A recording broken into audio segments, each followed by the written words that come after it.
शर्पाती राजा कमठारी तो यैर ध्यान स्थित सेवे फनावितानै यस्योपि सर्गं निर्वर्तयेत्तं नमामि पार्श्वं महिदादरेण नमामि पार्श्वं महिदादरेण नमामि पार्श्वं महिदादरेण।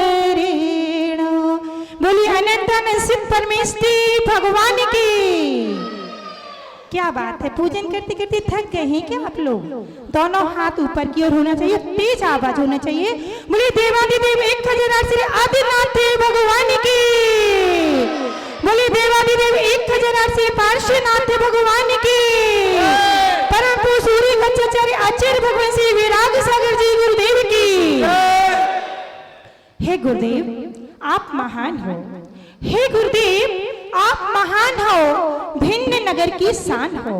हे गुरुदेव आप महान हो, भिन्न नगर की शान हो, भक्तों के दिल की सरताज हो। पर मेरे लिए तो आप मेरे भगवान हो, पर मेरे लिए तो आप मेरे भगवान हो। मुझे परम पूज्य उच्चारणाचार्य श्री विनम्र सागर जी गुरुदेव की 21वें दीक्षा दिवस महोत्सव की।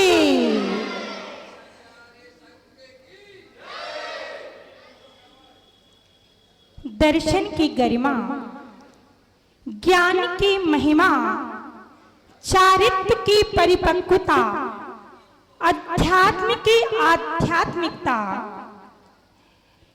वाणी की कुशलता, व्यवहार की सरलता, जिनके अंग अंग में समाहित है, ऐसे पूज्य गुरुदेव आचार्य भगवान जो कि तीसरे परमेष्ठी के रूप में हमारे समक्ष संभव शरण में विराजमान हैं, उनके ही गुण गाने के लिए हम लोग चल रहे हैं।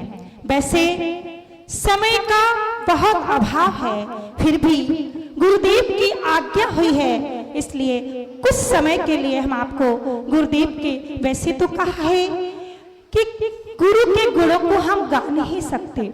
करुणा मुख से गुरुवर के गुणों को गा नहीं सकती।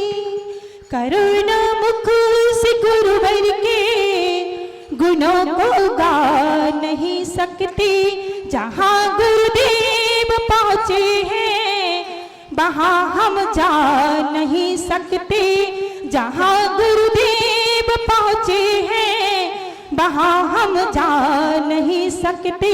गुरु ने हाथ खुश हो सिर पे दिल से रख दिया जिसके। गुरु ने हाथ खुश हो दिल से सिर पे रख दिया जिसके। हजारों गर्दिशों में भी वो ठोकर खा नहीं सकते। हजारों गर्दिशों में भी वो ठोकर खा नहीं सकती। हजारों गर्दिशों में भी वो ठोकर खा नहीं सकते। सच ही कहा है, जो गुरुदेव को की गुणों को गाता है, गुरुदेव की महिमा को जान लेता है, वो कभी भी ठोकर नहीं खा सकता है। पूज्य गुरुदेव का 21वां दीक्षा दिवस हम सभी लोग मना रहे हैं। मुझे याद आता है वो समय ललितपुर का, जिस समय 8 जून 2003, मैं मानती हूँ कि मैं बहुत ही सौभाग्यशाली हूँ। सौभाग्यशाली ही क्या, महासौभाग्यशाली हूँ। क्यों? क्योंकि जिस समय गुरुदेव की दीक्षा हुई थी मैं भी वहां पर मौजूद थी। मैं भी वहां पर मौजूद थी, और उससे भी ज्यादा सौभाग्यशाली मैं इसलिए हूँ क्योंकि जो मेरे गृहस्थ अवस्था के माता पिता हैं, गृहस्थ अवस्था की कीमत नहीं होती है और ना माता पिता की कीमत होती है, लेकिन कीमत तो उससे होती है जो गुरुदेव के जो माता पिता बन जाया करते हैं, अथवा जो तीर्थंकर भगवान के माता पिता बन जाया करते हैं, उन माता पिता की कीमत हुआ करती है। और वही माता पिता जो हमारे गृहस्थ अवस्था के माता पिता थे, वो पूज्य गुरुदेव के दीक्षा के माता पिता बने, और उसी की देन है जो गुरुदेव के माता पिता बने, और वही देन है कि हमारे दीक्षा के भी माता पिता, यानी हमारे गृहस्थ अवस्था के जो माता पिता थे, हमारी दीक्षा हुई कि गुरुदेव से वो जुड़े। मैं तो जुड़ी, लेकिन मेरे माता पिता जुड़े, इसलिए आज मैं इस अवस्था पर यहाँ पर मौजूद हूँ। वो तुवन का प्रांगण, इतना बड़ा प्रांगण जहां पर क्रिकेट खेला जाता है, जहां पर जैनियों का एक भी कार्यक्रम, केवल आचार्य भगवान की दीक्षा उस स्थान पर हुई, ना पहले कभी दीक्षा का कोई जैनियों का कार्यक्रम हुआ, ना आज तक हुआ। मात्र 21 दीक्षाएं आचार्य विराग सागर जी गुरुदेव के सानिध्य में 80 पीछियों के बीच पूज्य गुरुदेव की दीक्षा वहां पर हुई।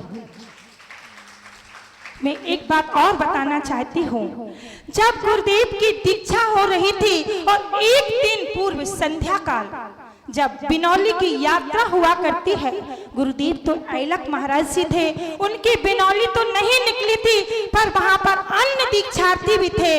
और जब वो शोभा यात्रा ललितपुर के पूरे अलग अलग प्रांत, अलग अलग मोहल्ले से निकल रही थी, तो सभी जगह ऐसा प्रतीत हो रहा था कि जब मेरे गृहस्थ अवस्था के मेरे दरवाजे से निकली, तो लोगों ने कहा ऐसा लग रहा है कि ममता स्पोर्ट्स वालों के यहाँ जैसे उनकी बेटी की ही दीक्षा हो रही हो, जैसे कि कोई अपनी बेटी की बारात में जब सजाते हैं और वैसा माहौल होता है, ऐसे ही वहां पर अन्य दरवाजों पर सभी जगह ऐसा ही माहौल बना हुआ था। सभी जगह इतनी अच्छी तैयारियां हो रही थी, तोरण द्वार बने हुए थी, हर जगह रंगोलियां बनी हुई थी, और पूरे द्वारों पर ऐसा लग रहा था मानो जैसे कि घर घर में ही शादियां हो रही हों।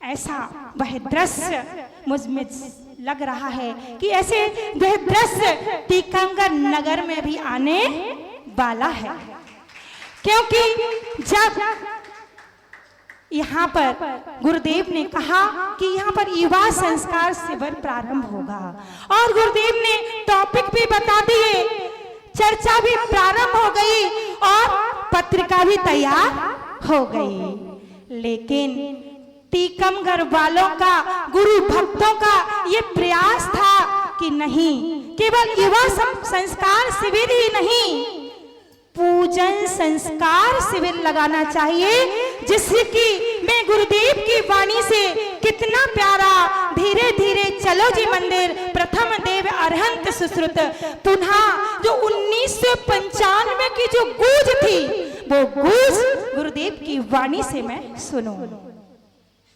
और हमारे सुखदा भैया, संजीव भैया, अन्न मुनि सेवा संघ के सोनू भैया, आदि आदि मुझे नाम नहीं पता है, लेकिन मैं सबके चेहरे देख रही हूँ। मेरे पास सभी आते थे और कहते थे कि बट्टू भैया, सभी कहते थे कि पूजन शिविर तो लगना ही चाहिए, आप चिंता मत करो, भीड़ तो हो ही जाएगी। और हमारे गुरुदेव को भी ज्यादा मेहनत नहीं करनी पड़ी, और आप लोगों का वो प्रयास सफल रहा। और हमने अभी बट्टू भैया से बात की थी, बुलाया था, बोले माता जी आप चिंता मत कीजिए, हम आपके साथ हैं। हमने कहा जब आप लोग हमारे साथ हैं तो दीक्षा दिवस का कार्यक्रम भी बड़े ही अच्छे से संपन्न होगा। तो बात चल रही है 21वें दीक्षा दिवस की, और समय बहुत कम है, इसलिए मैं बस गुरुदेव को बधाई दूंगी। और कल कल्याण मंदिर विधान है, कल आज गुरुदेव ने आप लोगों को बताया है कि टीकमगढ़ नगर में वैसे परिवार तो बहुत हैं, समाज भी बहुत है। मैं तो यही कहना चाहूंगी, कोई चूकना मत। अगर जो चूक गया वो चूक गया, बाद में फिर यही कहते रह जाओगे कि हम तो चूक गए और कुछ भी हाथ नहीं लगा, मलते ही रह जाओगे। आपको हाथ मलना ना पड़े और आपका कार्य सिद्ध हो जाए। बहुत से लोग आते हैं और गुरुदेव से कहते हैं हमारे कार्य सफल नहीं हो रहा है, उसी कार्य सफल हेतु ये विधान जो कि कल्याण मंदिर विधान आपके बीच किया जा रहा है, जो कि 44 दिन से इसका शिविर लगा हुआ था, उसका समापन और जो उसका जो मंगल कलश यहाँ रखा गया था, जिसका मंगल कलश था, वो मंगल कलश भी उस परिवार में जाएगा और वो 44 परिवारों के द्वारा।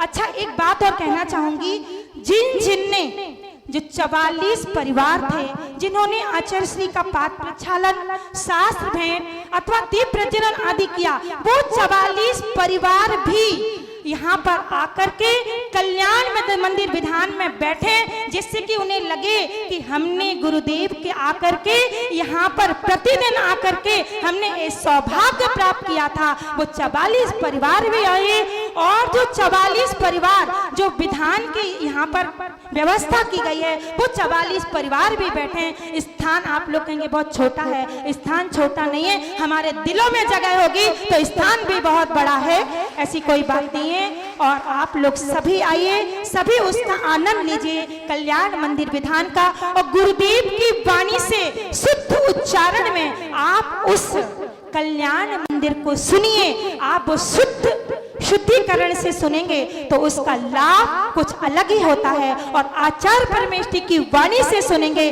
मुनियों की वाणी से सुनेंगे तो आपको उसका प्रभाव अलग ही होगा। तो आप उस कल्याण मंदिर विधान में, लेकिन समय का बहुत ध्यान रखिए, क्योंकि आपको पता है पूज्य आचार्य श्री समय के बहुत पाबंद हैं और गर्मी का समय है, इसलिए 9:30 बजे तक कल्याण मंदिर विधान भी हो जाएगा, क्योंकि ज्यादा बड़ा विधान नहीं है, इसलिए वो विधान हो जाएगा।